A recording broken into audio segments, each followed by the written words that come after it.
Imagine standing on a street where the concept of a neighbor has been replaced by the instinct of a survivor. Imagine a place where the air you breathe carries the heavy, rancid scent of systemic neglect and untreated medical crises. This is not a distant war zone.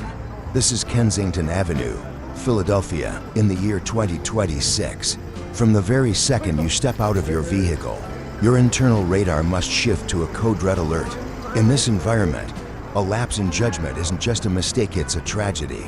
Here, the social contract hasn't just been challenged. It has been completely rewritten by the law of fear. If you fall asleep, if you let your guard down for even a single heartbeat, you are no longer in possession of your belongings. That is not a guess, it is a guarantee. Welcome to Homeless US. Today, we are taking you into the epicenter of a human emergency so profound it defies conventional policy. We aren't just talking about people without homes. We are witnessing a survival arena where human life is often treated as cheaper than a $5 chemical transaction. Why have the sidewalks of a historic American city become biological hazard zones? Why are thousands of people staggering in unnatural, contorted poses, locked in an unresponsive stupor? In this 50-minute special, we are going to exfiltrate the truth from the badlands of the 1914 zip code. We will explore the era of veterinary sedative compounds, a lethal chemical shift that has turned the streets into a landscape of profound physical instability.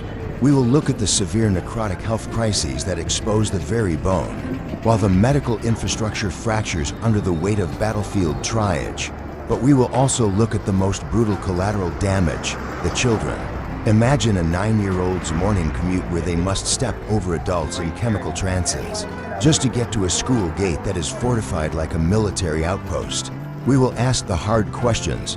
Is this a genuine rescue mission, or is it a calculated municipal decision to quarantine the fallout into one specific neighborhood? Don't look away.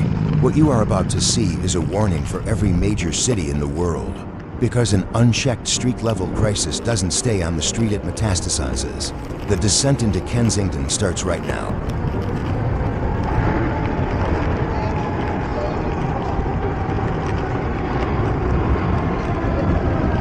Part 2, the chemical shift, beyond the opioid era. To understand Kensington in 2026, you have to understand that the crisis has mutated. We are no longer dealing with the opioids of the past. We have entered the era of ultra-potent veterinary sedatives mixed with synthetic compounds. This isn't just a health issue, it is a biological catastrophe.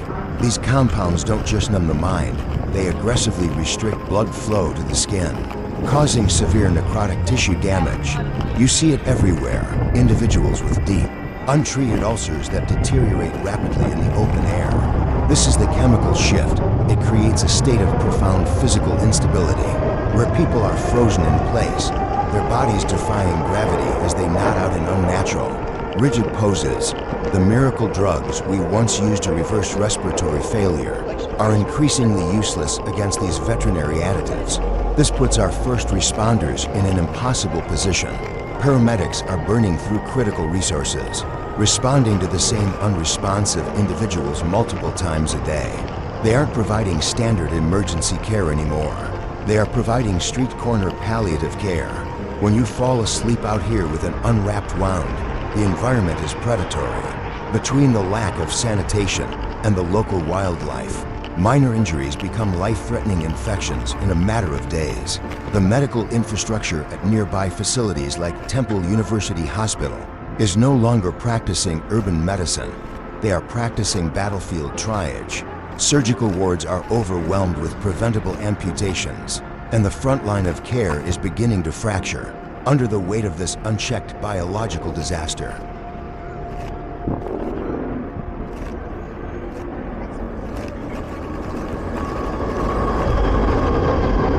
Part 3, the tactical landscape survival of the hyper-vigilant. In the survival arena of Kensington, your situational awareness must be at 100%. While those in chemical trances might look stationary, the predators of the street economy are hyper-vigilant. The crews protecting their blocks and the illicit dealers don't want the truth documented.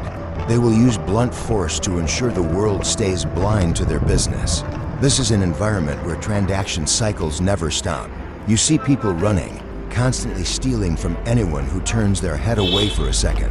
Even when someone is in a life-threatening state, there's often a pocket check to strip them of their belongings before help is even called. The intersection of Lehigh and Allegheny is the epicenter of this policy failure. Here, gunfire is as common as the sirens that never seem to cease. Despite aggressive crime suppression efforts in 2024 and 2025, which saw massive seizures of synthetic compounds, the illicit market simply disperses temporarily before slipping back into the hidden alleys. Security risks have become unpredictable. The emergence of even more potent tranquilizers in late 2025 has completely stripped people of their behavioral control, making every interaction on the street a potential for spontaneous friction. For the residents who call these blocks home, simply stepping out of their front door has become a daunting psychological challenge. They are trapped in a dead-end vicious cycle, living in a constant security nightmare that the rest of the city has chosen to ignore.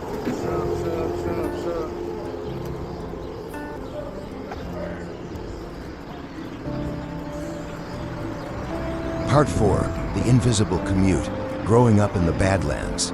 The most heartbreaking collateral damage of the Kensington crisis is inflicted on a demographic that is completely invisible to the street economy, the children. Let's look at the morning commute for a child living near the avenue. Their route to school is not a walk. It is a tactical navigation through a biological minefield. Before these children master their multiplication tables, they have already learned to identify the bright orange caps of discarded syringes. They step over adults locked in chemical stupors, as if they were nothing more than obstacles in the road. This relentless exposure to extreme public decay is conditioning an entire generation to accept this as a normal baseline. This is intergenerational trauma occurring in real time. Local educational facilities have been forced to harden their perimeters like military outposts. We are talking about bullet-resistant glass and active threat lockdown drills as standard operational procedures. What happens to a child's development when their playground is adjacent to an open-air illicit market? When the schoolyard is a fortified zone surrounded by human suffering? We are passively witnessing the psychological scarring of thousands. If the social contract is a promise of protection for the young, then Kensington is proof that the contract has been permanently severed.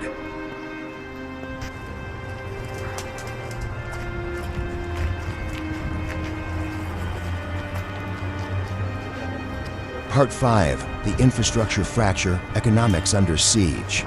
Economically, the 19,134 zip code operates like a ghost town under a state of siege.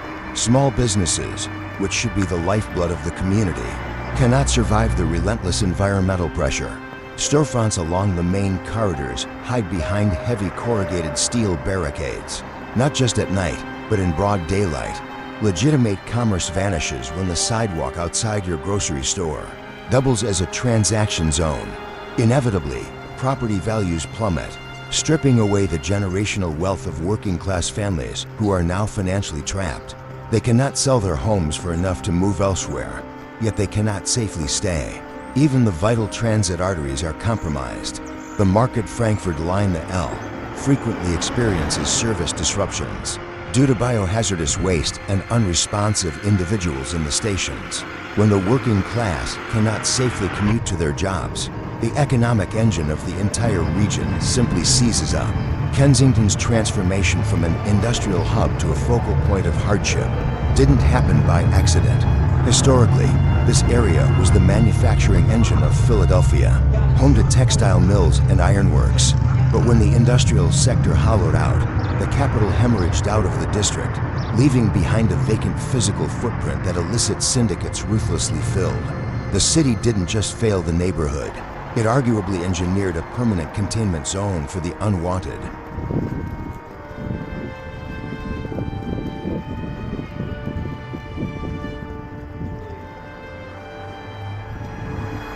Part 6, the political theater containment or cure. As we analyze the municipal response to the collapse of Kensington, we encounter a controversial friction point, the political theater. For years, The 19,130 for zip code has been a pawn in an ideological war between two extreme approaches. On one side, we see the demand for heavy-handed tactical sweeps and zero-tolerance enforcement. On the other, we see harm reduction advocates distributing clean paraphernalia to prevent secondary infections. But here is the hard question. If a city subsidizes a public health crisis without aggressively demanding a pathway to recovery, is it actually saving lives, or is it merely funding a state-sanctioned hospice? In 2026, the current containment strategies often feel less like a genuine solution and more like a calculate, a municipal decision to quarantine the fallout. It feels as though Kensington is being deliberately sacrificed so the rest of Philadelphia can function. When heavily armored police cruisers sit idling at major intersections strictly to observe, rather than actively dismantle the transaction cycle, they aren't maintaining public order. They are effectively functioning as taxpayer-funded security for an illicit enterprise. The strategy of localized tolerance has handed an unprecedented tactical advantage to regional distributors, signaling that Kensington is an uncontested safe haven. The root cause isn't just a chemical crisis. It is a catastrophic convergence of economic abandonment and a municipal protocol that decided this specific neighborhood was expendable.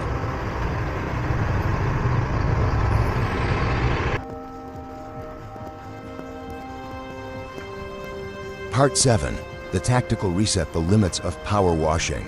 The municipal response has recently shifted toward aggressive localized containment. Throughout late 2025 and into early 2026, coordinated task forces began systematically dismantling the physical infrastructure of Kensington Avenue. We are seeing sanitation crews in full protective gear power washing biohazardous waste off the concrete, flanked by a massive law enforcement presence. However, the physical reality of the urban grid dictates an unforgiving truth. What happens when you forcibly clear a hyper-concentrated illicit market without neutralizing the underlying supply chain? The problem doesn't vanish, it simply fractures. It decentralizes into adjacent residential blocks, transforming quiet alleyways into temporary triage zones.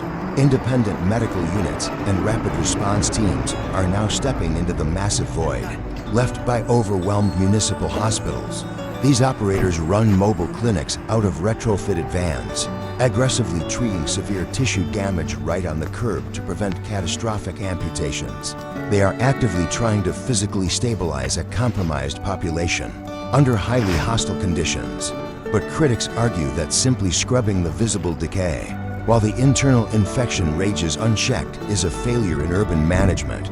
You cannot clean your way out of a systemic collapse.